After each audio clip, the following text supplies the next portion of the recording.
we will learn an area determination of simple geometric shapes, and this will be little quick because everybody understands the basics. So the main goal is to determine an area of irregular shapes, like an irregular rectangle, or in short way I can say an irregular polygons, because everything is a polygon when it comes to an area determination except shapes having curves. And the next thing I want to explain is the misunderstanding of engineers in common patwaris, because I have seen many people, especially on YouTube, teaching in average formulas instead of correct formulas. And the last thing which I want to discuss in this video is the manual calculation and then checking it with the help of software to make sure if the calculation is okay or not. So let's get started. And I will start with an area of simple geometric shapes, and that's actually so simple. Like an area of a square is its side square, area of a rectangle is the product of its two sides, like length breadth multiplication. Area of a right angle triangle is 1/2 of area of a rectangle, or 1/2 base times its height. Area of a scalene triangle can be calculated with the help of Hero formula, which I'm going to explain little late. Area of an equilateral triangle can be found by the same formula as 1/2 times base times its height, or 0.433 times its side square. Area of a circle can be found with the help of pi r square or pi d square divided by 4. Area of a regular polygon can be 1/2 its perpendicular times its perimeter, and so on. I don't want to waste much time over here because our main goal is to cover irregular shapes. So let's go ahead to talk about an irregular shapes or properties. Remember, whenever you face an irregular property on site and want to work out its area, an easy way is to split the whole property into simple geometric shapes. And the best thing, according to me, is the triangulation. Yes, so you have to convert or split your property into triangles and then calculate an area of each triangle separately and add them together to get an area of the whole property. For example, let's say if we have to determine an area of the given property. So how can we do this? First of all, just visit or take a look to the boundary of the property and specify its corner with the help of ranging rods or in arrows. You can also use piece of wooden sticks if you work and do not have rods, pegs, or in arrows. After specifying all corners, then measure all the edges of the property. Once you are done with the edges, then just take measurements of the diagonals to have triangles, of course. And here I'm going to repeat that diagonal is must over here. In the same situation, if you do not take diagonal, you cannot calculate the correct area of the property. You can only calculate an average value, which is not actually the solution of the problem.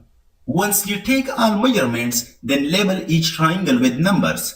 Like in my situation, let's say triangle 1 and triangle 2, and then do your manual calculation. And let's do just a manual calculation over here. Remember, in this calculation, I'm going to calculate an area of the property with the help of two formulas. And we will compare the answer of each formula with the answer of software to check and satisfy which formula is okay and which one formula does not give the correct answer.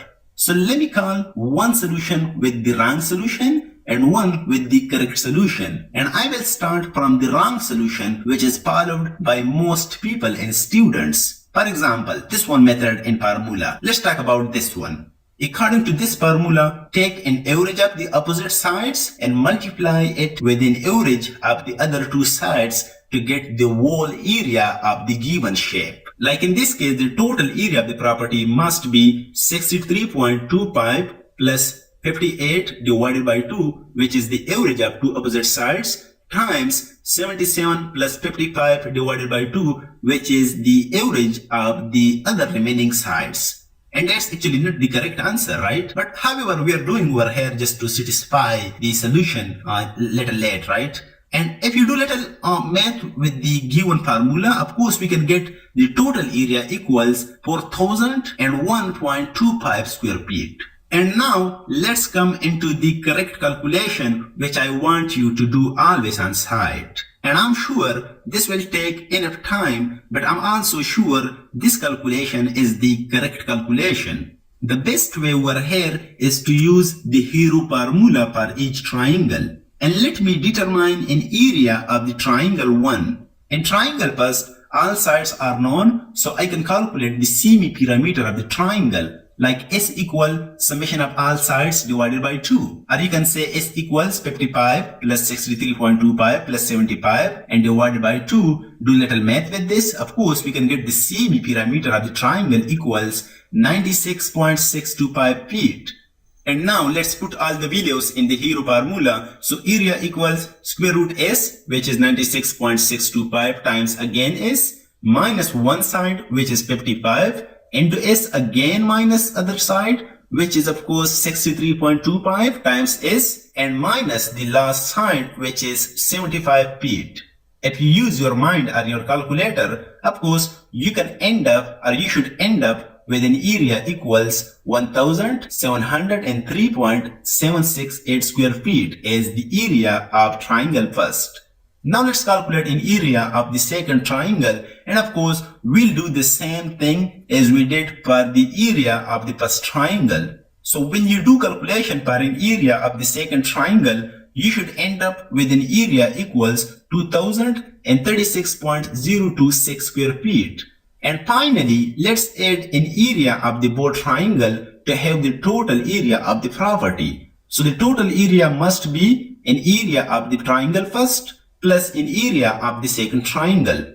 Our total area equals 1703.768 plus 2036.026, which is of course the total area equals 3739.794 square feet.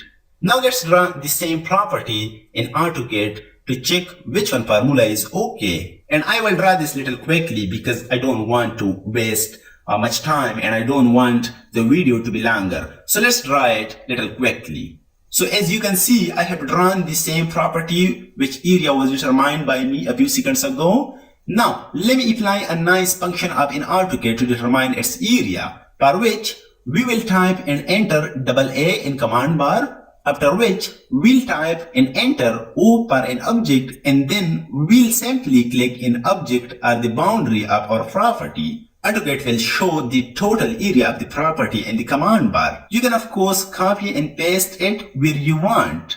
So according to the software, that's the AutoCAD, the total area of the plot or property is 3739.794 square feet. And now let's decide which one formula or which one method is okay. Of course, the last method, I mean an area by hero formula, is okay. So next time, please do not use these sort of formulas because the difference is very huge. So whenever you want to calculate area of an irregular shape, the best thing is to split the whole property into triangles and then calculate area of each triangle. After that, you can add them together, of course, to get the whole property area. And that's it.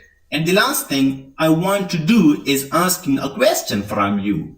I want you to calculate an area of a triangle which does have all sides as shown. And I'm sure also, of course, that you cannot solve it. So I want to solve it as well. Remember, this geometry does not have any area because this is not a triangle. You can ask me how. Because sum of two sides of the triangle must be greater than the third one. And the shown triangle does not satisfy the rule. So this is not a triangle, which means the shown thing does not have any area. And that's it.